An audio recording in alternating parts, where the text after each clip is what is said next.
को हिला देने वाला राजा रघुवंशी हत्याकांड तो याद होगा आपको। सोनम नाम की एक शादीशुदा युवती ने कैसे अपने पति राजा रघुवंशी की हत्या के लिए एक साजिश की और मेघालय में उस साजिश को अंजाम दिया गया। उसी पैटर्न पर राजस्थान में श्रीगंगानगर के गांव में एक बेगुनाह युवक को मौत के घाट उतार दिया गया। कहानी वही है, पत्नी को किसी और से इश्क था, शादी से नाखुश थी, उसने अपने प्रेमी और उसके साथियों के सहारे पति की हत्या करवा दी।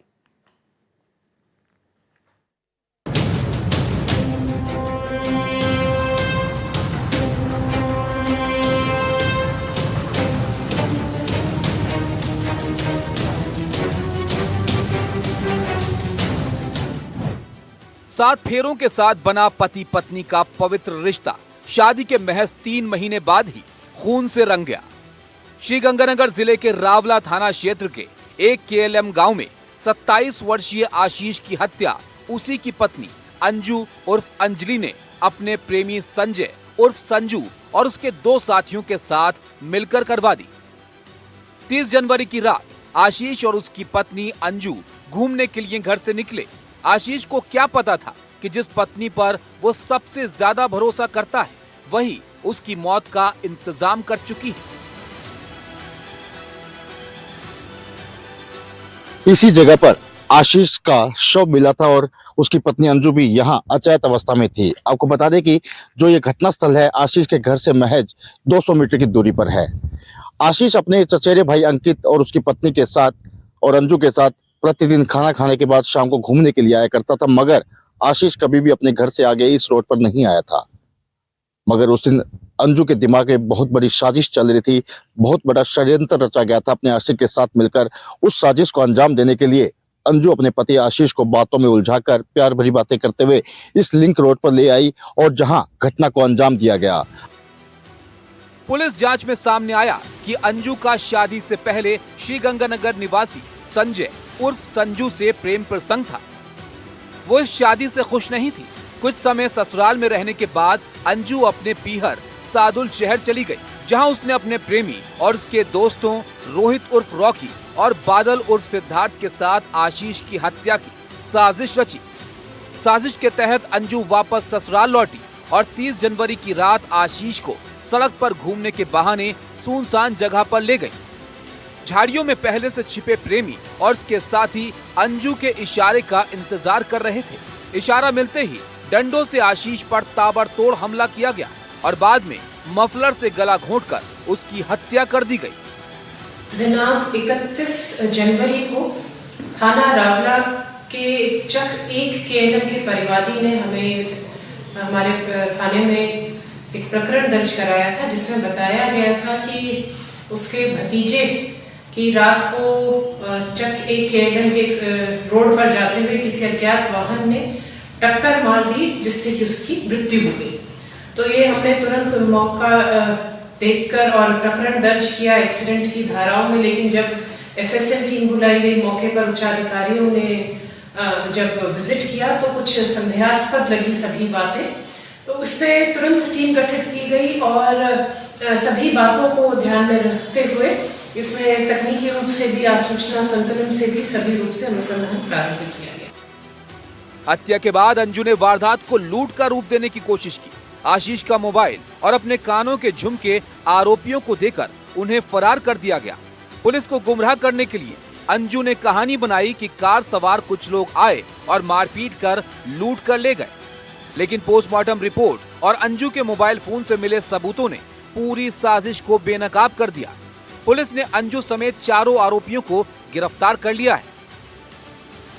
उस सुनसान रोड पर ले गई घूमने के बहाने, वहां पर आने के बाद तुरंत इन तीनों जो इसके साथी थे व्यक्तियों ने उन पर ताबड़तोड़ वार किया सिर पे, जिससे कि उसकी मृत्यु हो जाए। लेकिन उसमें भी अगर कोई कसर रह गई हो तो फिर गला घोटा भी गया इन सबके द्वारा, जिससे कि उसकी मृत्यु जो है वो निश्चित हो जाए। तो इस तरह से नृशंस हत्या ये की गई इन 4 अभियुक्तों के द्वारा। पुलिस ने इसमें बहुत ही संजीदगी से, गंभीरता से काम करते हुए, बहुत त्वरित कार्रवाई करते हुए इस एक्सीडेंट का जो रूप देके जो हत्या की हुई थी उसका खुलासा किया है और इन 4 अभियुक्तों की गिरफ्तारी कर ली है। आशीष की हत्या को आज 6 दिन बीत चुके हैं, लेकिन उसके घर का मातम खत्म नहीं हुआ। जिस माँ ने बेटे को बड़े अरमानों से पाला, वो आज भी बेसुध है। आंखें बार बार दरवाजे की ओर उठ जाती हैं, मानो बेटा अभी लौट आएगा। सर, वो तो प्रशासन ने जांच की है और आरोपी भी पकड़े गए हैं और पुलिस प्रशासन है, आगे जांच चल रही है और जैसे भी है हत्यारे वगैरह हैं उन्होंने आरोपी पकड़ लिए हैं और आगे कार्रवाई जारी है। मतलब ये हादसा हुआ तो आपको कैसे सूचना मिली? आशीष आपको क्या लगता था? आशीष सर मेरा वैसे भतीजा है और 3-4 सालों से इसको मैंने गोद ले रखा है मौखिक रूप से, और जॉइंट फैमिली हमारी, इसलिए एक ही घर में रहते हैं हम और 3 महीने पहले इसकी शादी हुई है। नहीं साहब, कौन दिखे नहीं, यही रवै बढ़िया, सही स्वभाव रवै। और जब मर्डर होने के बाद अंजू बेहोश मिली, थाने भी एक बात थाने की बताई अंजू? ना बोली कौन नहीं, ना बेहोश पड़ी। ये प्रशासन के चाहो? प्रशासन यही चाहवा कि भाई बाने कड़ी सजा हुआ है, जितना तक हो सके बाकी फांसी हुआ है बाने चारा ने। आशीष MSc जूलॉजी कर चुका था और B.Ed प्रथम वर्ष का छात्र था। शांत स्वभाव का आशीष पूरे परिवार की उम्मीद था। आशीष के चाचा रामचंद्र, जिन्होंने बेटा ना होने के कारण आशीष को गोद लिया था, आज खुद को संभाल नहीं पा रहे।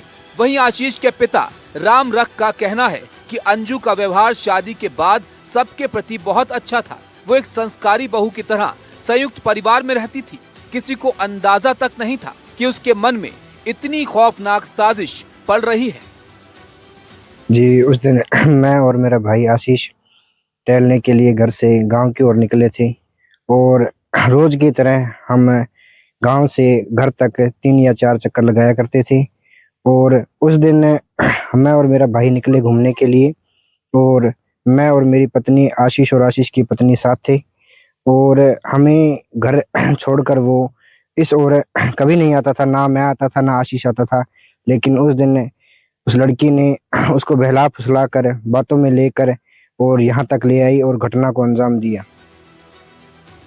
जिस दिन यह घटनाक्रम हुआ, उस दिन आशीष का चचेरा भाई अंकित और उसकी पत्नी साथ ही निकले थे। अंकित ने कहा कि अंजलि सभी को सुनसान रोड पर ले गई और वहीं उसका प्रेमी और उसके दोस्त छुपे बैठे थे। अंकित ने कहा कि वो और उसकी पत्नी थोड़ी देर बाद वापस लौट गए और अंजलि और आशीष वहीं रह गए थे। सर, इस बात का हमें बहुत ज्यादा दुख है, बहुत ही ज्यादा। इस परिवार से 50 साल से जुड़े हुए हैं हम।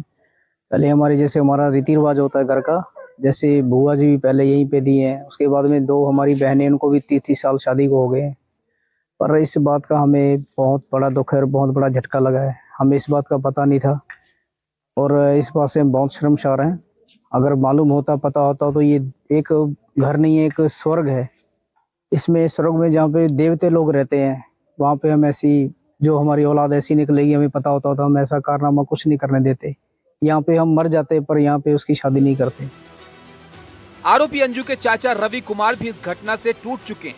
उनका कहना है कि अंजू ने जो किया है उससे पूरा परिवार शर्मिंदा है। उन्होंने प्रशासन से मांग की है कि अंजू और अन्य दोषियों को फांसी या उम्र कैद की